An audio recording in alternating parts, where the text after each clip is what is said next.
Welcome to the next episode of the Iowa Girls Wrestling Podcast. Today I have Abby Meyrer, and joining us will be also her dad and coach, Josh Meyrer.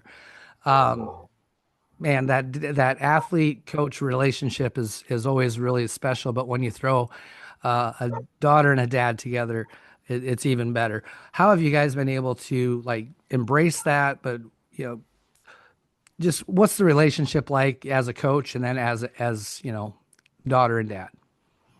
I mean, I really don't know how it is to like not have a coach that's not my dad, because like since I started, he's been in my corner and like always there coaching me, even at, like national tournaments and stuff. But like we have our like break from like coach to dad, and then like at home we can still have that coaching athlete stuff, and then even at like on the mat or something, we still have that dad and daughter moments. But it's pretty good having my dad as my coach because like he knows my goals, he knows what I'm capable of, like what I'm able to do. So it's good having him there.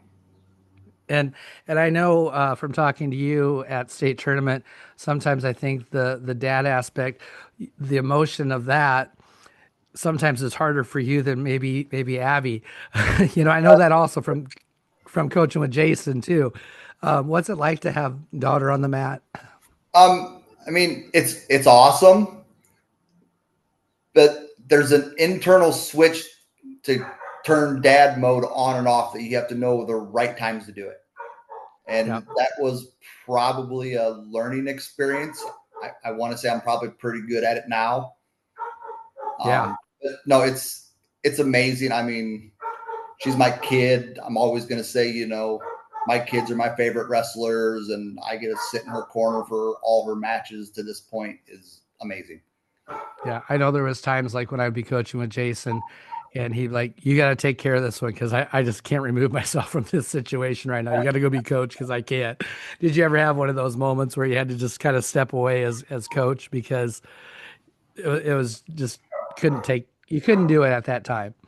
I I don't think so. I think just because of the longevity I've had with it with her. I mean, she's probably been at it for 12 years now, and Yeah. I've sat in her corner at national levels, going up against some of the best girls in the nation, and I can't remember one I've had to just be like, I can't do this. That's awesome. That's really cool. I think that relationship is really neat to have. Really exciting. You announced just recently your commitment to Loras College. What went into that decision? And let's start with the recruiting process. What have you all done and visits you've taken and things like that that went into making that decision? So I didn't start getting like really recruited that much until after state of my junior year. And I had a couple of colleges reach out to me, like Dubuque, a couple in Illinois, and then like was in contact with other coaches. And then Gloucester was the first one to have me come up on a visit. And I was with like a bunch of other girls in Iowa that wrestle. And I really enjoyed the campus, just like the atmosphere of the campus and just being there. And then I ended up having Gloucester as my coach in Fargo. And I was like already thinking like, oh, like Loras will be a good place to be. Like it's close to home. Like it's also like far enough away, like in a different place.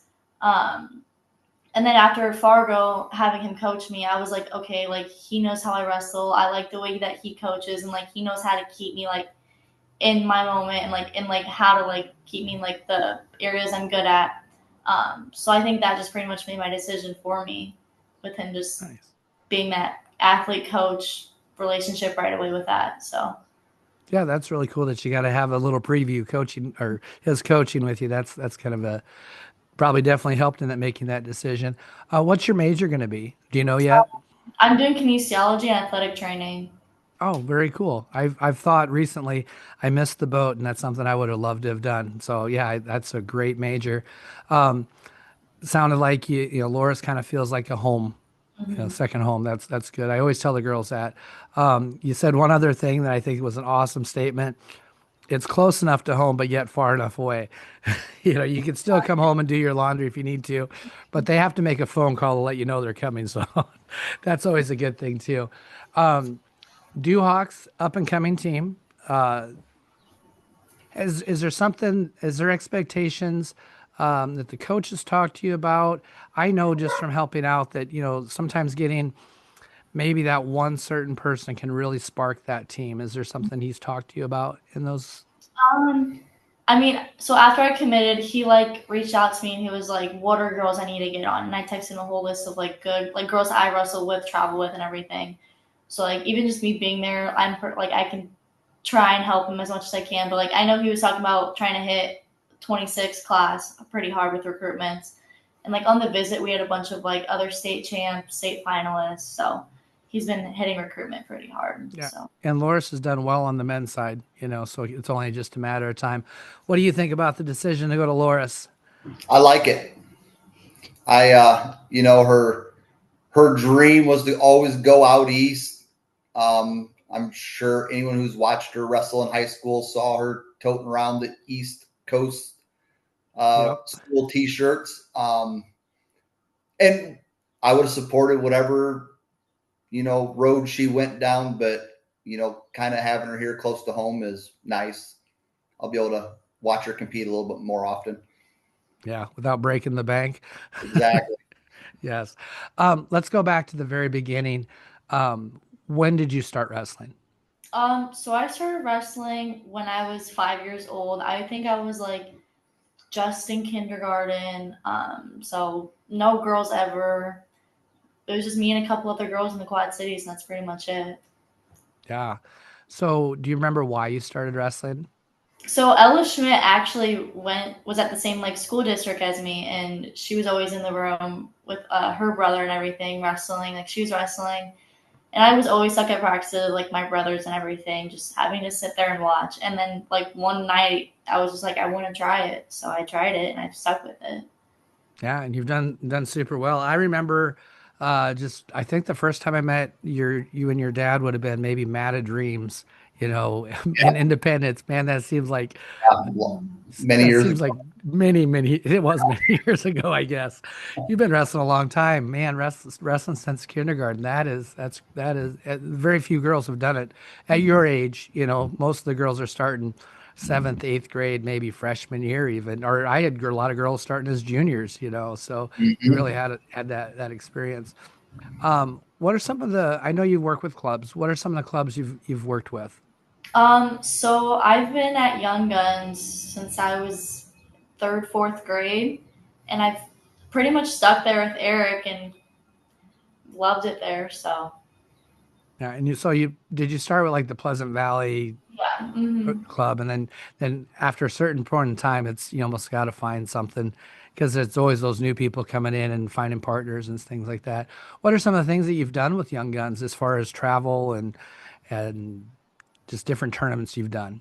So I've traveled with them a couple times out to Virginia Beach, the NHSCA tournaments, like dual teams. Hmm. Um, and then I've pretty much just traveled under the name. Eric's been in my corner. My dad's still been in my corner. So yeah. What are some of the differences like from a high school practice to a club practice that maybe help out a little bit on those higher levels? So Young Guns is pretty much there's a lot of boys there, not very many girls.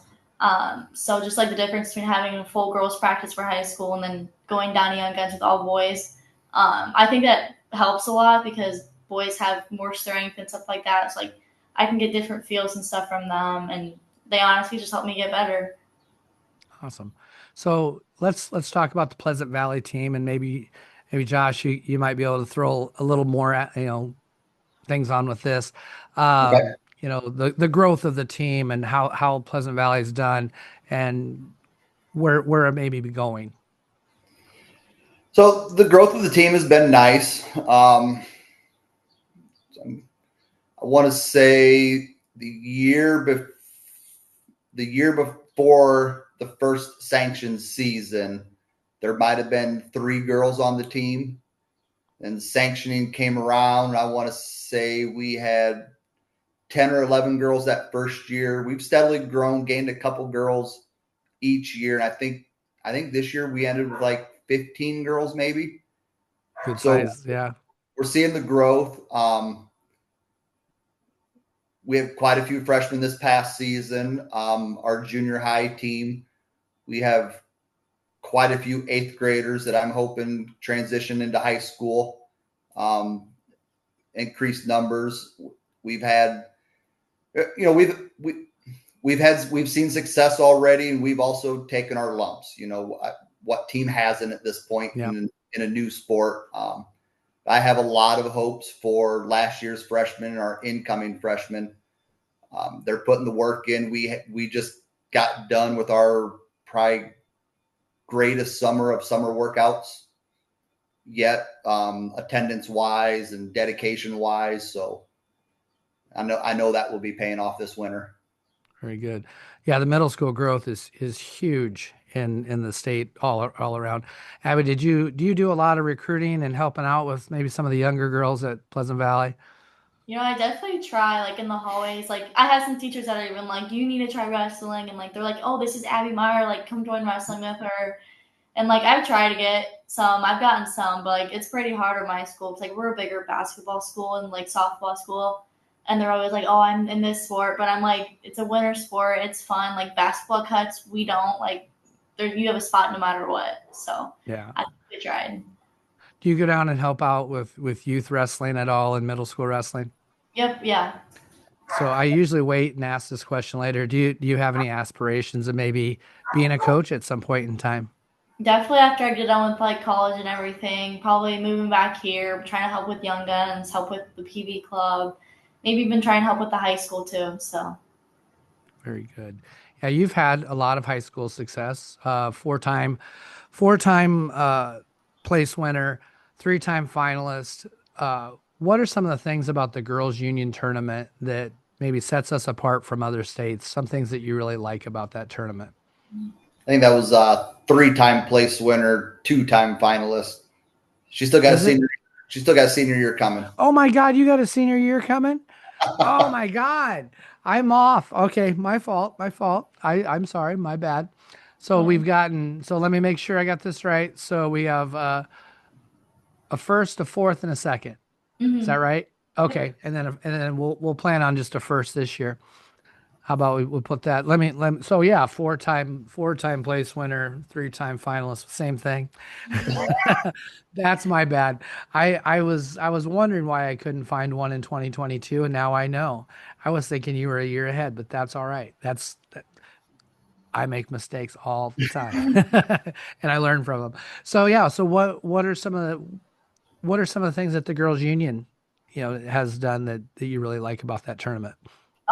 They really put their heart into it. So, like, even that first, like, my freshman year, like, I walked in the arena and it's like they've been doing it for 10 years. And I was like, this is awesome. Cause, like, I've never had, like, a state tournament just for girls, like, away from the boys. Cause AAU's always been with the boys when I was wrestling AAU at least.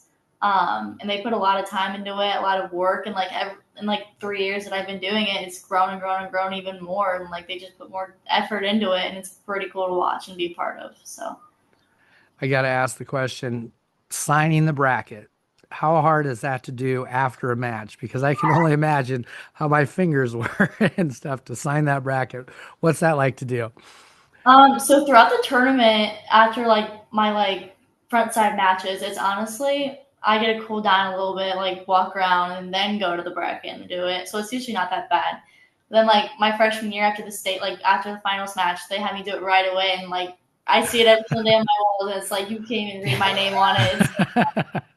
But it was pretty cool just, like, be able to do that. So yeah, one of my favorite parts about the girls' state tournament is basically the back room, being able to talk to everybody, run into coaches, talk to your dad, talk to different people. What's it like? That environment's different, I think, than any other tournament I've ever been at. What do you like about that? there's just a lot of girls there that I don't know or I do know, and just we're all there to compete and have fun. So I've had so many girls come up to me and be like, hey, like, I saw your TikTok, or like, I saw you on Instagram or something like that, and we just have a good conversation. And I'm like, okay, I don't know you, but I know you now. So Yeah. it's nice to meet all those new people from around the state. So How about you, Josh? What about that girls' state tournament that you really enjoy? I tell you, as someone who never missed the boys' finals night, the girls, they do it right, and the boys can take some notes.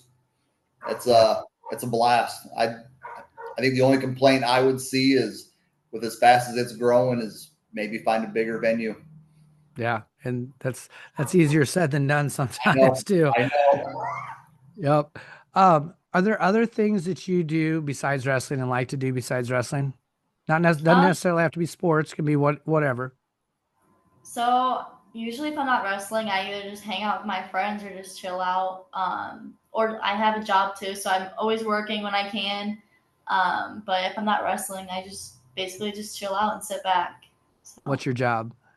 Well, I just started a new job at a country club, and then I also work at Domino's just to get more money. So, Oh, nice. Pizza making. I was in the restaurant business for a long time. I always enjoyed it. It's almost I love the rush of that. When it gets real busy, I love the rush of it. It's almost kind of comparison to wrestling a little bit. I love that business. Um, the last few episodes I've had, I've been exploring different aspects of wrestling. One of them being nutrition. Joey Boyens does nutrition for like Grandview and Wartburg and Northern Iowa. Um, he sat down and talked about a lot of things. What are some of the things maybe that like in your weight management going from 120 to 115? You actually had to manage, different management for your weight. What are some things that you do in nutrition and then maybe meals before matches? so for me, it's really different from like doing the cut and then right after weigh-ins because right after weigh-ins, I don't have the best nutrition. But at least during season, I didn't. But then I've learned like that I need to have good nutrition. But like when I was cutting, I ate a lot of like chicken, eggs. Even like when I get like before season, when I'm trying to get down for like my certification, I just eat a lot of eggs, chicken, a lot of protein, water, just easy stuff. That's not bad for me. So. And I was a horrible person with after a weight cut, eating some of the worst things in the world. Um, what are some of the things that you try? I mean, I don't want to like call you out or anything, but what are some of the things that you've eaten? What are some things that you've eaten that you've seen? Maybe, man, I had a bad performance after eating this, but then maybe I had a good performance after trying this. So during season, I pretty much just ate whatever I saw. I mean, not really concession food, but I would eat like a bunch of fruit snacks, peanut butter and jelly sandwiches, like that are like the Uncrustables. There were some times I had like sweets in there. I used to eat like Reese's peanut butter cups after like every single weigh-in. Um, but then like my brother got on to me a little bit after our conference tournament and he was like, you need to start doing this, like especially if you want to like go in state and have a good run at state. And then pretty much after season I've learned just to like have like those fruits, those vegetables and all that stuff like right after weigh-ins and for your matches because those are the best for you. So And then the next part, I had actually someone that graduated with me, but is big into mental health and reframing things. There's a lot of expectations for someone that came up through the sport, especially as long as you've been wrestling. How do you deal with, expectations? You've had some great wins, but you've also had some tough losses. What's your mindset and how do you go about getting back to the mat after maybe a bad loss? hmm So I get pretty hard on myself after I lose because I'm like that's not part of like my plan at all. Like I'm supposed to do this and like I want to do this. But after last year's state tournament when I got fourth, I had a little bit of a break over summer, and I was like it's just a loss. Like it doesn't go towards anything. Like yeah, I didn't win state that year, and I didn't want to end up at fourth. But I still placed. I still had a good run that season. And then basically after I lose, I shed a few tears because I have a lot of heart for the sport. But I've been better at reclaiming myself and like calming myself down and just getting ready for my next match. Because like even at Fargo, like I lost right away and then I wrestled right away, and it was like I had to get myself regathered and get ready to wrestle. So. Yeah, that's a really tough thing to walk off of a loss, but then turn right around and wrestle. And I talk to the kids about this all the time that what's going to happen that quarterfinals match at state or something like that, you lose that match. Are you going to let it slide, or are you going to come back and get the next best thing? Josh, we've talked about this in the past. Hedging those, I don't want to head. I hope all those girls that are coming up do fantastic and stuff, but there is that. I'll let you talk about you coined a great term I really liked, but you know, people catch up when you get to the high school, high Oh school yeah. level. Weights, people start lifting weights. People really take it more seriously. There's just girls come out of the woodwork that you've never even heard of, and next thing you know, they're in the state finals. You're like, who? I don't even know who this person is. I've never heard of them. What are some of the things maybe as a coach, as a dad, you could help with the expectations and just having kids understand that it's a different ball game from youth wrestling to high school wrestling. Oh, it definitely is. I even told Abby this is like you're stepping into high school now. Nobody cares that you won that AAU state championship last year as an eighth grader. You're in high school now. It's welcome to the big leagues. But I also talk about that rubber band effect. You can only pull one side of a rubber band away from the other so far before that backside snaps right back to the front. I see it happen all the time. You can go from being great to better than average in the blink of an eye, just because everyone else is putting in the work and catching up with you, and that happens in high school every year. Yeah, and so that kind of goes into my next subject, the work that goes into being someone on the podium, the work that people don't get to see. They see the wins, they see your hand getting raised, but they don't see how many hours you spend in the weight room, how many hours you spend at a practice. How much do you do outside of just your high school hour and a half, 2 hour practice during Um, season? so during season, especially, I go from my like Tuesday, Thursdays. I go from my high school practice. I have like an hour break. I go home, eat a little bit, and then I go straight to Young Guns. And I work an hour and a half there 2 times a week. My freshman year was there 4 times a week. I get some work in with my coach one-on-one at Young Guns. And then usually like Monday, Wednesdays, and then Fridays, depending like my weight and stuff like that, I'll go work out for a little bit, get some weight off, and then come home, rest, like shower and everything, eat, and pretty much, yeah. And then during school year, especially a lot more, like I lift a lot more in the school year during season. So I'm lifting almost every day of the week, and then a couple times in the summer. So it's a lot, but it's definitely worth it. Yeah, I always like to bring that up just because there's so much work that goes into being one of those top, even a state qualifier anymore, being a top 16 person out of 3,000. Mm-hmm. It's not an easy game at all. And then of course there's God given talent. Obviously, you have some of that.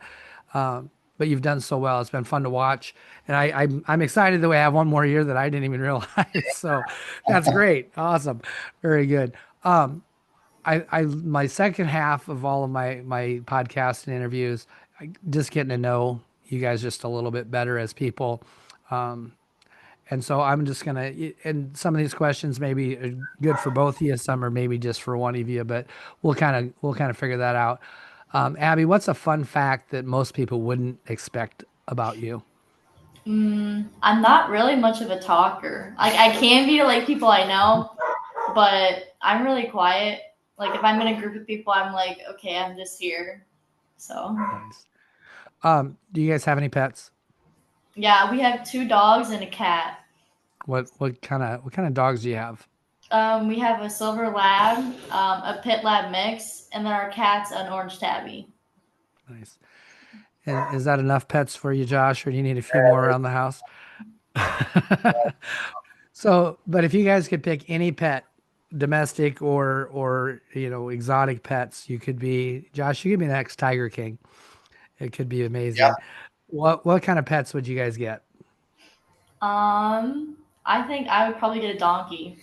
I got to agree with her on a donkey. Do you guys live in a spot where you could have a donkey?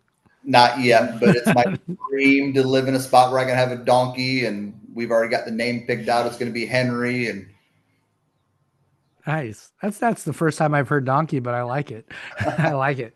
So favorite wrestling shoe, both of you. I love the Nike Tawas, either Nike Tawas or Nike Inflex. Okay. I'm an old school Asics guy. I just bought my first pair of Inflicts. Absolutely, I love them. I grew up on Asics, obviously, and then the Rudis Sly Fox or something I've worn a lot of too. But I love shoes anyway. Is there something outside of the wrestling shoe? What's your favorite everyday shoe? In the summer, I pretty much just wear Birkenstocks. But I have some like New Balances 574s, and I love those shoes, so they're really comfortable. Or my On Clouds, but I don't know. I love shoes, so I do too. So you're an on cloud person. I got into Hocus because my knees kill me. Uh, all right, what do you like about on clouds?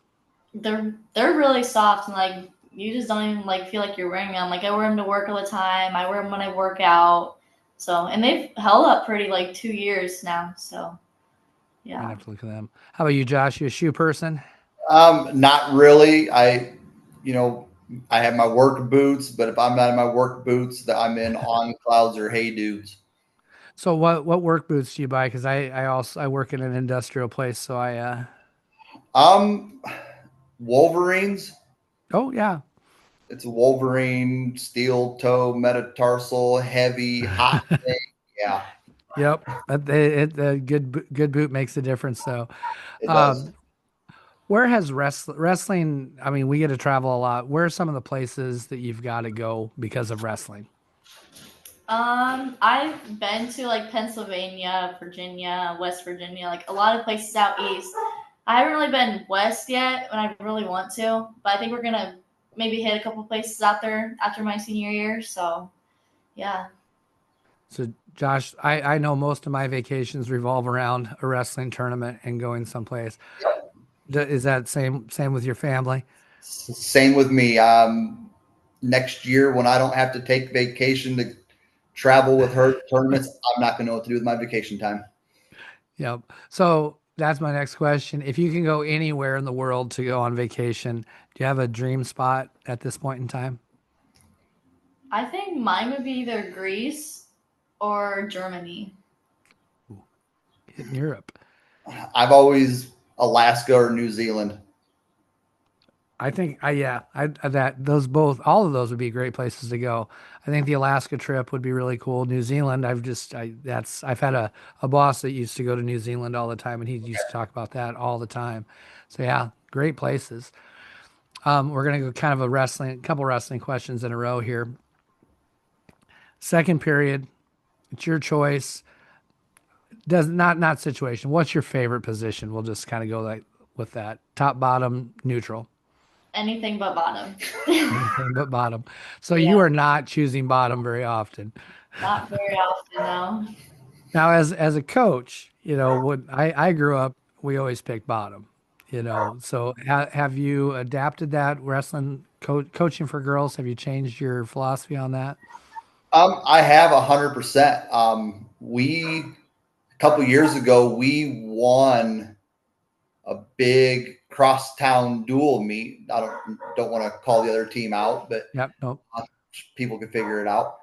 They had just beat us like really, really bad 2 or 3 weeks prior in a dual meet. And that was the biggest adjustment we made. Our goal for that duel was we're going to survive the first period. Mm-hmm. If we win the win toss in the second period, we're choosing top Yeah. because none of those girls would choose bottom. They would all choose top. And lo and behold, it worked out. We'd choose top. Next thing you know, we're getting a fall. We're getting a fall. And the scoreboard was completely different at the end of that night as it was a couple weeks prior. Yeah, my philosophy changed on that too. And it's not of any fault of the girls and stuff. I know they work hard on getting out Yeah, the upper body strength difference. it is. And a lot of them are really good on top. And I know Abby's really good on top. She throws those legs in and it's kind of I don't choose it's bottom over. like wrestling her. Yeah. Yeah, no, I wouldn't either. Yeah, so let's go to favorite moves. I'll have both yeah, answer these. Favorite takedown. Front end block. I'd say firemen's. Fireman's. I'm a fireman's guy too. So you're a front headlock go behind, which is the most common takedown in wrestling. So yeah, no, that's not a bad way to go. And fireman's, why get 2 points when we can get it? But now 7. That's not 2 points, 3 points. Yeah. Well, we can get 7 or a pin. On top, what's your favorite pinning combination? I would keep it a secret, but I'm pretty sure it's well known by now. But it's an armbar, so Yeah. How about you? What are you teaching? What's the big go-tos for Pleasant Valley? Me, I keep everything basic as can be. I mean, cradle or half Nelson. I mean, Yeah, half Nelsons are real effective, especially since we're coaching people. A lot of times, Abby's the exception to the rule right now. Coaching people coming out as again juniors, sophomores. They haven't had a lot of experience, and so sometimes those half Nelsons really matter. My more experienced girls, I'm taking some cues from Abby, and we're starting to work legs a lot more and things like that. But off the bottom, when you can get away or reversal, what's your favorite pin or way to get away? I kind of just feel it out. Sometimes I'll be like after my match, I'm like, how did I even get out from bottom? And then other times, like I know my 4th place match, like my 3rd place match last year, I hit a stand up right off the whistle, and I got a reversal from that. So I mean, it's pretty much just whatever there. What's the big? What are you teaching? I don't want you to give any secrets away, but I'll tell you mine. We've been working quad pod stand ups for for an entire year. That's what we've been working the last couple years. I think we're trying to slowly transition to a sit. Yeah. Sit, stand up from there. Hip heist away. Just yeah. I mean, it's more not one dimensional. That's where I'm looking for is. Yeah. Yeah, I think we're all kind of going in that same direction. That quad pod stand up's been pretty popular. I love the sit out series, you can do from there. Let's see. Pre-match rituals. Do you do anything before a match? I'll tell you mine, and maybe it'll even spark what you do, because some people don't think about it. I had to shake my coach's hand prior to a match. It just was that thing that turned that switch on for me, and I don't know why it was. Is there something that you do before every match?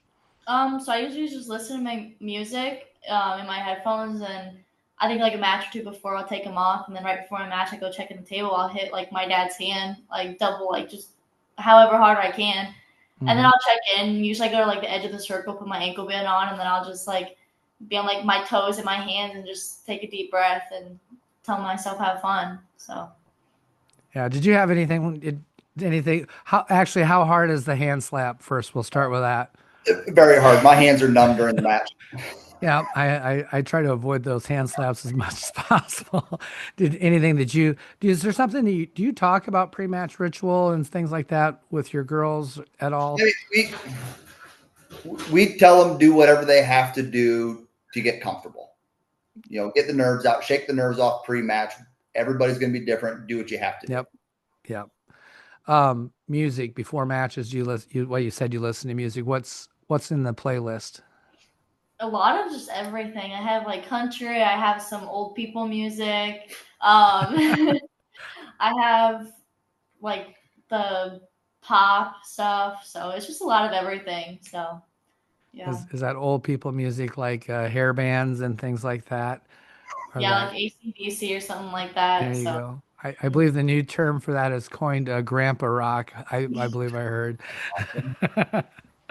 So I listened to grandpa rock a lot. It was a sad week ago last, when Ozzy passed away for us. But is there a particular song, one song that you can think of that you really, really hit before like those big matches?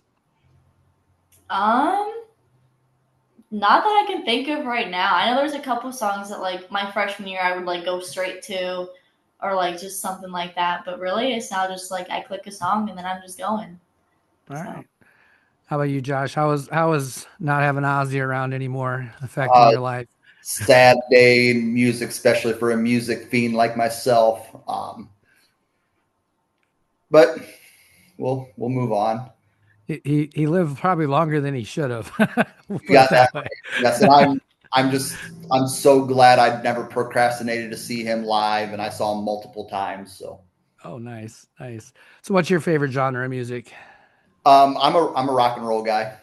Rock and roll, nice. Yeah. Grandpa Not rock, then. not just the old guy stuff. I listen to the young kid stuff too. So I do, I guess it's not even young kid stuff anymore, but like Five Finger Death Punch and yes. Disturbed and those, I really like Yep. those groups too. That's still kind of in the grandpa rock for you. I don't know if you knew those.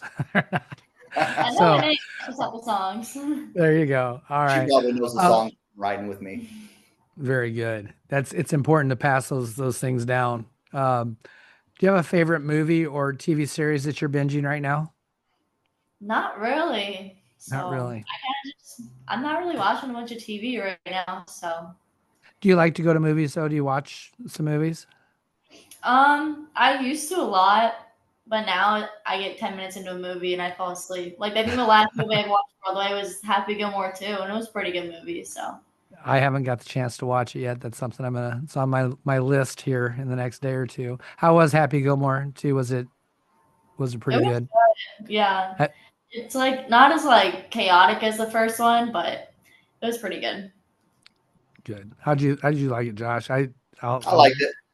did you? Good. I'm excited to get on that one too. Um, if you could have any superpower and be a superhero, what actually you could be a supervillain too if you really wanted to be. But what would that superpower be? Probably be running really fast. So then I win all the sprints. I don't have to do them anymore. So and then I wouldn't get tired from having to run our 2 miles on the first week of practice. And it So would be done so quick you wouldn't even think about it. yeah. Perfect. You got a superpower you could like to have? Oh, I don't know. Probably to be able to get 8 hours of good sleep a night. That would be a great superpower at this point in time. Is there a wrestler that has inspired you? Definitely Ella Schmidt. Just Ella having her Schmidt. when I started, and then now she's in Iowa wrestling, and she's she's still going. So Yeah. she's been an inspiration, telling me like show what I can do. So Yeah, no, she's pretty neat. I didn't get to know her very well young, but I was at a clinic with her and Felicity not too long ago and really had a great conversation. Super kid, fun to talk with. How about you? Did you have a early inspiration? Well, I don't remember back that far. I don't know if I did or not. Yeah, it probably would have been any of the Hawkeye hammers back in the day. Yeah, I mine always was Royce Alger, and then I've got to meet Royce and have a beverage with Royce before, so it's kind of fun to maybe see those guys because I think he was in college maybe when I was maybe just getting started in high school, so that was Mhm. kind of fun. Um, I always think of things that my coaches said to me over the years, and there's things that have stuck with me. And since you have dad and coach, what are some things that maybe will stick with you or that you always hear while you're wrestling a match? usually with him, he doesn't talk much when I wrestle. So, but he's always telling me go out and have fun. And then this past year, when I was working with Eric Jurgens, he was having me like do a move, and he goes, "You need to slow down with it, or else you're not gonna get it perfect." And even just like a little inch, it did better. And like he kept telling me over and over and over, like patience, patience, like stay patient, and like you're not gonna get anywhere if you try and speed it up. So pretty much just staying patient with it. So That's really good advice because as we get better, the details matter. Where maybe where even the thumb placement is sometimes makes a difference if we're blocking with it or not. Yeah, he's definitely right. Those are important things. Fun question here. You've just both been, gotten a promotion at your work. You now work for the NFHS, National Federation of High Schools, and you're in charge of making rules for wrestling. You can change one rule or add a rule to wrestling. What would it be? Oh, I love these surveys every year. There was two of them that were in the last survey. The one with the full Nelson, where I can't remember exactly how it was worded, but whether intentional or not. But I would definitely like to see a step out point. Yep. Keep them in bounds. Yeah, I like that too. You in agreement with that one, Abby? probably 'cause I don't think there's much I would change except like it's not just a like rule, but like I think I would try and push for high school being freestyle for girls. So Yeah. Yeah. I think, maybe even little steps like a step out point towards that could Yeah. help get that going, the modified style. I don't always like the modified because I've had some girls that are really good on top and if not so good at takedowns, so, sometimes I worry about that, but I love the step out idea, just keeping everybody in bounds, and what it'd take about one match and then everybody would circle in and the matches would be in the middle. Right. Yeah. So I Tournaments think is it'd be, faster. oh yeah. Yeah. None of that walking out of bounds anymore. Um, it's not time to start school yet, but we have a question for you. Fill in the blank. Wrestling has taught me to. never give up and just keep chasing your dreams and you'll get there eventually. So How about you, Josh? Uh, yeah, determination. Determination. That's great. I'm going to give you both a little chance. I'll start with your dad because I want to end with Abby's final thoughts on anything. And this does not have to be about wrestling. It can just be anything. But do you have any final thoughts for the audience today? I don't know. I mean, I'm a little biased here, but girls wrestling is the greatest sport. Buy into it. Like it. How about you, Abby? I would say if there's like any people on here like that just don't wrestle and just here watching, like I would definitely give it a shot because you can learn so much in a year. Even so, if you're younger, you can learn so much in all those years. Like even just a year of wrestling can teach you so much, and like not just about wrestling, but in life. So Very good. It's been fun having you on. Thank you very much for doing this. Thank you. Congratulations on your commitment to Loris. thank Um, you. now I'll get a know you better. We'll get a talk in that back room at state. And if I don't see you beforehand, good luck next season. Thank you.